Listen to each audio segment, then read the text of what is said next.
ग्राम्य उन्नयन विभाग तीनोटी नूतन रास्ता पाई शिलान्यास कले नियाली विधायक छवि मल्लिक।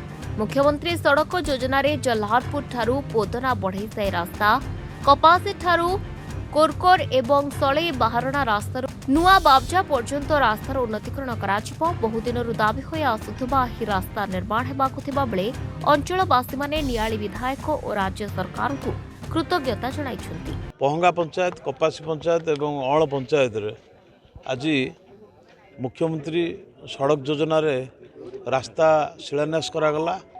ये तीन गोटी रास्ता 7,50,00,000 टंकार काम हबो। अल्प रास्ता हेले भी सबू 2 कोटी पाखापाखिर एस्टिमेट करा जायछि। ये रास्ता पर्टिकुलर ये जो बाबजा जो रास्ता हला आमर सलैठो सिठाल पर्यंत भाया कुंडीमुह ब्रिज होकर जो रास्ता थिला आरडीर ता R&B की दिया जायछि।